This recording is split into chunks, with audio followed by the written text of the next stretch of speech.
इस्लामाबाद में एक बहुत ही अहम इजलास ख़त्म हुआ है।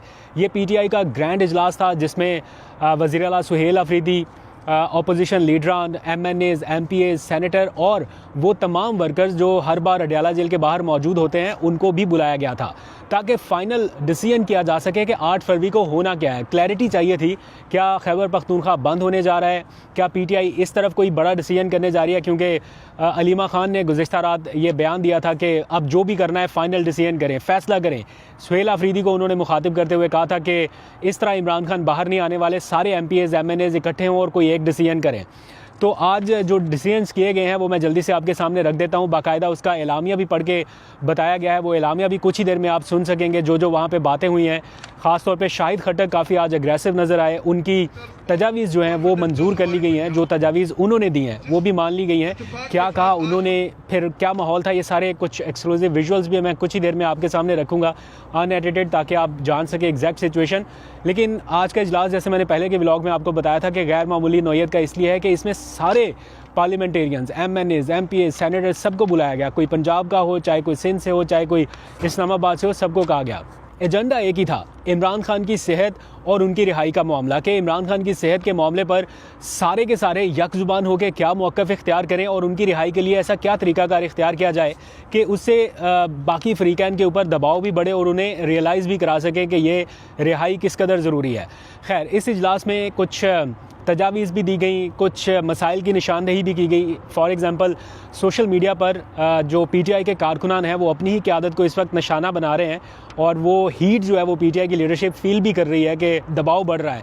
लेकिन इस दबाव के दौरान कुछ लोग ज़्यादा तनकीद का निशाना बना रहे हैं, तो उस पर PTI के लोग आज थोड़े खफा नज़र आए और उन्होंने कहा कि हमारी तजलील की जा रही है सोशल मीडिया के ऊपर। बहरहाल, इस सारे मामले के बाद फिर शाहिद खट्टर साहब आए, उन्होंने ख़िताब किया और काफ़ी एग्रेसिव उनका खिताब रहा। उन्होंने महमूद अचकज़ई को भी, चूँकि वो सामने बैठे हुए थे इमरान खान की तस्वीर रख के, साथ में अल्लामा राजा नासिर अब्बास, उनको भी कहा कि देखें, आपसे हमें क्लैरिटी चाहिए कि करना क्या है, क्योंकि इख्तियार आपके पास है।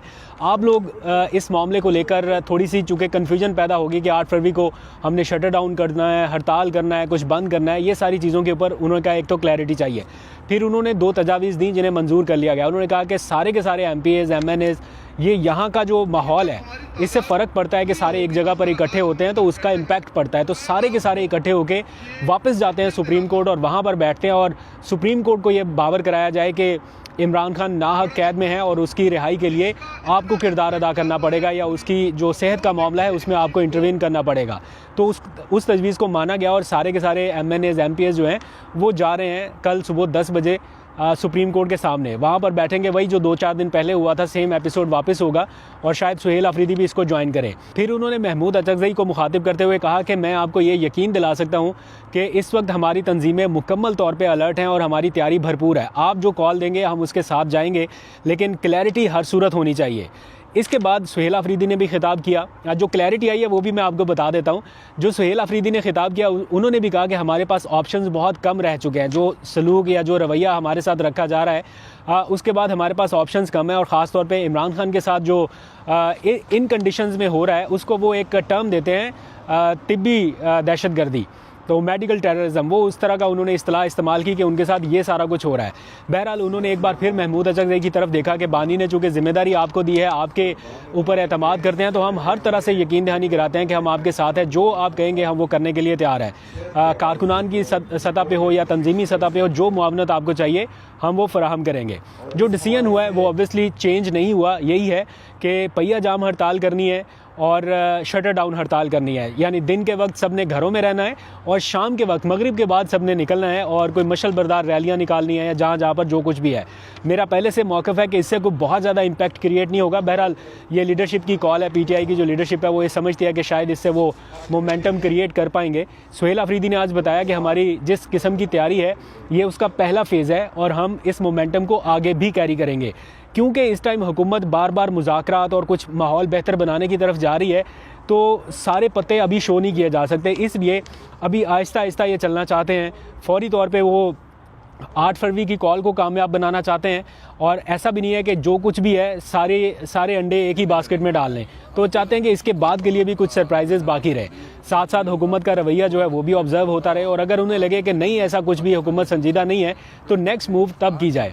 इस सारे मामले में फिर एक एलामिया पढ़ के सुनाया गया, सबकी मंजूरी ली गई कि क्या आप लोग तैयार हैं, आप चाहते हैं कि ये सारा कुछ हो। तो उसमें मैं सीधा नुकात जल्दी से आपके सामने रख देता हूँ, फिर एज इट इज़ जो वहाँ पर बात हुई है वो भी आप सुन सकेंगे। एलामिया में कहा गया कि सबसे पहले 3 मुतालबात रखे गए। नंबर 1 इमरान खान की ज़ाती मॉलेज तक रसाई, नंबर 2 उनकी जो मुलाकातें हैं वो फौरी तौर पे बहाल की जाएं, और तीसरा ऑब्वियसली उनकी रिहाई। मेरा ख्याल है रिहाई का मुतालबा पहले होना चाहिए, लेकिन जो एलामिया भी जारी किया गया उसमें भी इमरान खान का मामला सेकंड नंबर पे है। ये आप देख भी सकेंगे, यहाँ दूसरे नंबर पर इमरान खान का मामला रखा गया, पहले नंबर पर मेरा ख्याल है वो बलूचिस्तान और इस तरह का कुछ इशू था वहाँ पे।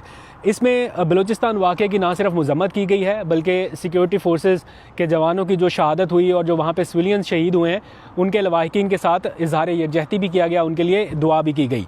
फिर ये कहा गया कि सुहेल आफरीदी की जो शहबाज शरीफ से मुलाकात हुई है उसको खुशाइन करार दिया गया कि ये एक अच्छा आगाज़ है मिल के आगे बढ़ने के लिए, या पॉलिटिकल कंसेंसस के लिए एक रास्ता निकल सकता है, तो उसको खुशाइन करार दिया गया है। इसके बाद स्ट्रीट मूवमेंट का अगला मरहला उसे तेज़ करने के ऊपर गौर किया गया, फैसला किया गया, बल्कि करारदाद पेश कर दी गई कि स्ट्रीट मूवमेंट जो है उसका अगला मरहला शुरू किया जाए। और फिर बाकी सारी वही बातें कि कल सुप्रीम कोर्ट जाना है 10 बजे और 8 फरवरी को मशल बरदार रैलियाँ निकालनी हैं और